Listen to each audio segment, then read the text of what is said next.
Hi, this is Nick from Competitive Edge Racing. I want to talk about a real nice D10 quarter midget setup that works at night races, especially tracks like Club Milton or Phoenixville. Okay, so the first thing we do in our setup on a bull rider, it's a small bull rider, is we take 1 inch out of the front axle. That brings the right front tire in a bit. The bird cage is brought all the way in on the right rear. Okay, this is a rear steer setup, so it has some real odd things. The second thing we do is we move the engine, the whole frame assembly, we cut it out, move it 1 inch to the right.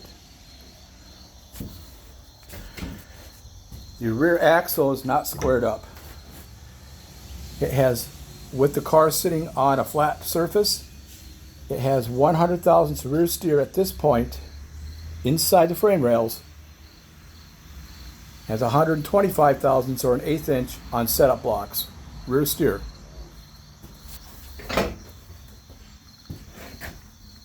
The bird cage mounts are raised on the left side and the front is lowered on the right side. Now this is a plate that's welded onto the frame, so it has very short radius rods. This would be a normal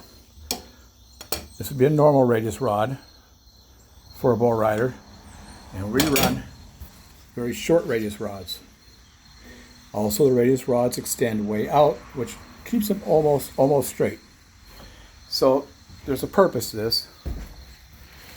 On the left side, we raise the mount for the radius rod up so the top radius rod's angled down. You see many cars that have them put up.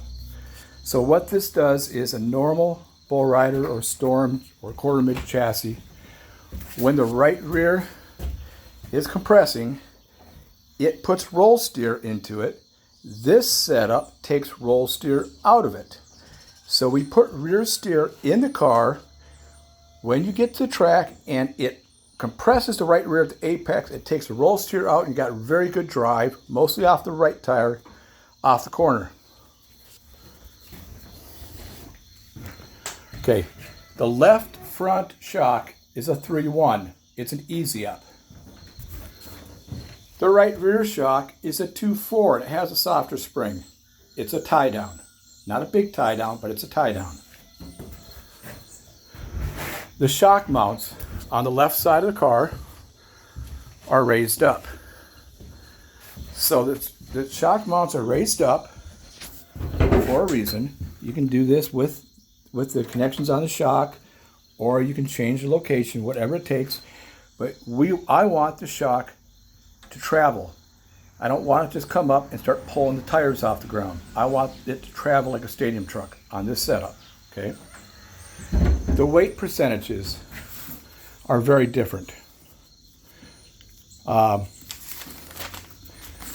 Here is the weight percentages on this car. So this is a senior Honda car. This is a light 160 car, and it has a 290-pound total weight. This is without the driver. And on this setup, I'm shooting for 53 to 54% on the left, about 54% on the rear. 10 pounds of left rear bite on a slippery dirt track or a mild dirt track. So the left rear bite with that low gives you very good entry. The rear steer makes it faster on the straightaway.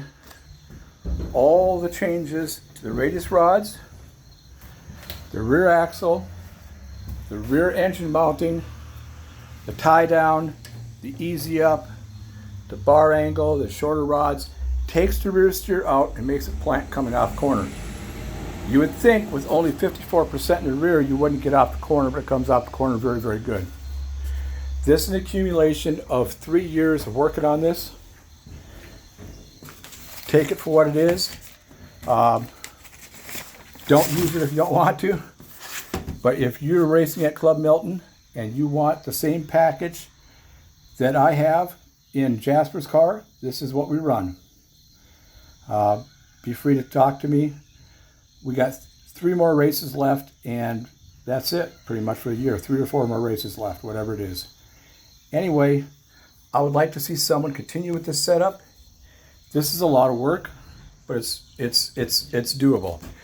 The weights are going to stay pretty much along the right frame rail. There's going to be no weights on the left side at all. If there is, it's who knows. So our driver leans out the left side of the car. So I aim a little more for around 53% than 54%. If your driver sits straight up, I would aim for about 54% on the left.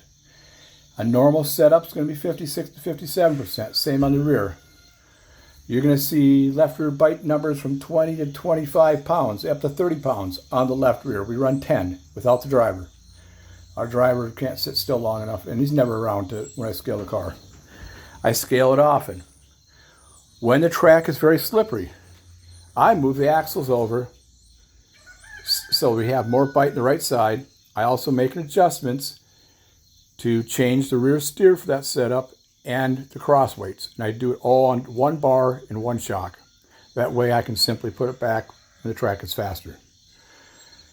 I know it's kind of a rambling video. I'll go over some of my notes here. And take this. Left rear bite, rear steer. When using blocks, I set it at 1/8 of an inch. When it's on a table with no blocks, I set it at 100 thousandths. But that's tough to do. You kind of got to use a little judgment and common sense when you're doing it. So anyway, that's it.